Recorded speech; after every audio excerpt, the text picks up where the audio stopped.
Olá, meu nome é Maria Bernadette, eu sou presidente da Associação Internacional de Meditação e hoje nós vamos conversar com a doutora Valéria Portugal.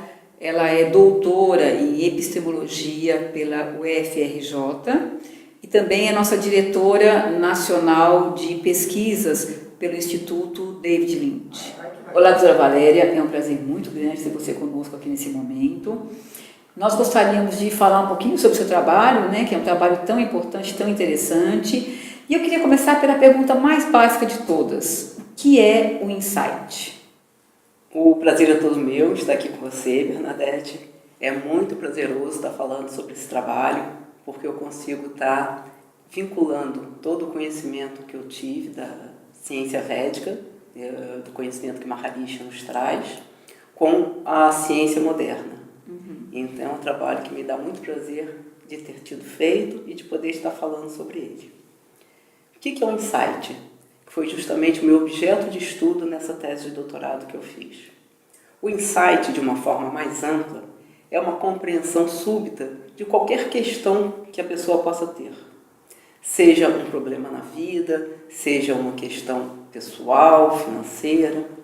Mas para a gente poder estudar o insight cientificamente, a gente precisa delimitá-lo como objeto de estudo.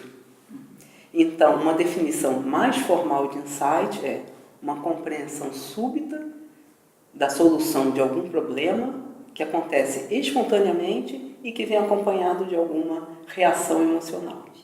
E como é que foi esse seu trabalho de vincular a questão do insight ao programa da meditação transcendental? A ideia surgiu quando eu comecei a fazer a meditação transcendental e eu queria entender melhor como se dava o desenvolvimento da consciência. E, tendo contato com o conhecimento védico, começou a me responder diversas perguntas em relação a isso. Quando eu escolhi o insight como objeto de estudo, ele me respondeu duas questões. Ele começou a me responder como se dava efetivamente a dinâmica cerebral, que é um grande interesse meu, dentro dessa área de epistemologia, que a gente estuda como se forma o conhecimento, como o conhecimento é transmitido. Eu também podia estudar neurociência. E junto com isso, além de estar entendendo a dinâmica cerebral, eu também consegui entender as respostas através do conhecimento védico. O que é isso? O insight, quando a gente estuda cientificamente, é bem fácil de perceber quando ele se manifesta. O que significa isso? Na metodologia de pesquisa científica, que é uma metodologia que usa principalmente métodos de terceira pessoa, ou seja, tem um observador externo ao experimento e ele observa os resultados do experimento, como se ele não influenciasse os resultados do experimento. Então ele observa o insight ocorrendo no cérebro de outras pessoas. Ele pega um grupo de pesquisa e observa como o insight acontece com a pessoa que está sendo pesquisada. É dado um problema para a pessoa responder, resolver, e existem dois tipos de problemas que podem ser resolvidos, dois tipos de soluções que podem ser apresentadas conforme o problema que é para ser resolvido. Ou ele pode ser resolvido através de insight, ou pode ser resolvido através de solução analítica. A solução analítica é aquela em que a pessoa consegue retroceder e refazer os passos até chegar à solução do problema. Enquanto que aqueles problemas que são resolvidos por insight, a pessoa não consegue saber como que ela chegou à solução daquele problema. Porque o insight ele surge, conforme sua própria definição, o insight surge de uma forma espontânea. Então a pessoa não tem como saber qual foi o passo a passo para chegar à solução daquele problema que é resolvido através de insight. Então é dado um problema para a pessoa resolver, que seriam problemas solucionados por insight, e junto com isso são feitas medições neurofisiológicas, neurológicas, neurofisiológicas. E aí no momento que a pessoa diz que teve insight, na verdade ela já teve insight algum tempo antes, porque o cérebro demora um certo tempo, tem um delay entre o momento em que aconteceu o insight e o momento em que a pessoa tem a experiência consciente de ter sido insight e pode dizer que teve insight e atuar sobre ele, solucionando o problema. Então, como que eu vinculo isso com a meditação transcendental? A prática da meditação transcendental, segundo o conhecimento védico trazido por Maharishi Mahesh Yogi, permite que o indivíduo saia da experiência consciente, onde a atividade mental é mais grosseira, é mais turbulenta, e conduza o indivíduo para uma atividade mental mais silenciosa. E o que eu percebi foi justamente que o insight ele surge desse campo de maior silêncio. Inclusive, pelo modelo cognitivo do insight, justamente diz isso. A atenção do indivíduo tem que estar mais voltada para dentro e um momento em que não há esforço cognitivo. E é por isso que surge de dentro e de uma forma espontânea. E a meditação transcendental conduz o indivíduo justamente para esse estado.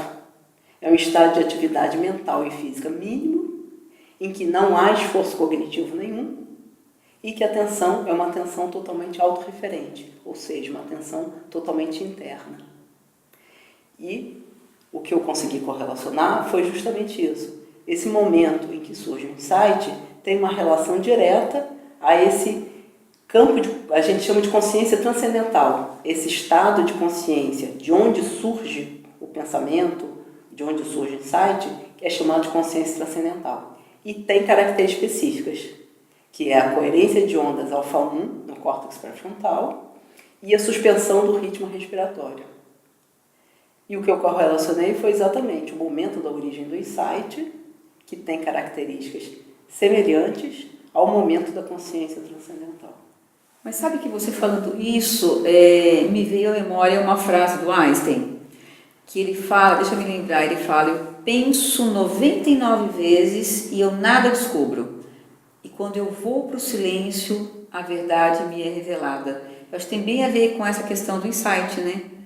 Muito interessante, sim, essa frase do Einstein, que foi um dos grandes gênios da humanidade e demonstra todo o potencial criativo do ser humano. E de onde vem essa criatividade toda? O que é esse potencial criativo? É esse campo de maior silêncio que existe dentro da gente. Então essa frase é justamente a expressão do insight. O que é o insight? É o momento que a pessoa para de pensar, sai desse estado de turbulência da mente e permite que a mente vá para esse estado de maior silêncio, maior tranquilidade, que a gente chama no conhecimento védico de consciência transcendental. E a técnica da meditação transcendental, que é uma ferramenta super simples, trazida por Maharishi Mahesh Yogi, permite que o meditante saia desse estado de maior turbulência e conduza a mente para esse estado de maior silêncio. Portanto, o que eu proponho no meu trabalho é justamente que os meditantes, que os praticantes regulares da meditação transcendental poderiam ter mais insights, seriam pessoas mais criativas, porque eles têm uma conexão maior com esse campo de transcendência, de onde surge todo o potencial criativo. Porque na meditação transcendental nós vamos em direção a esse campo de silêncio muitas vezes, né? Então é um trabalho de não fazer nada, né? Mas que a gente faz durante a meditação de buscar esse campo de maior silêncio. Como nós vamos em direção a esse campo muitas vezes, nós podemos, a partir desse campo, então, ter mais insights. Se eu estou mais tempo lá, a minha possibilidade de ter mais insights é maior. É isso? É exatamente isso. E o que vai acontecendo é que esse estado de transcendência, por ter marcos fisiológicos específicos, vai se estabilizando na fisiologia. Então você consegue mensurar isso. É possível mensurar. Qualquer experiência que o humano possa ter pode ser mensurada. Se é uma experiência que vai ser relatada e tudo, ela também pode ser mensurada cientificamente.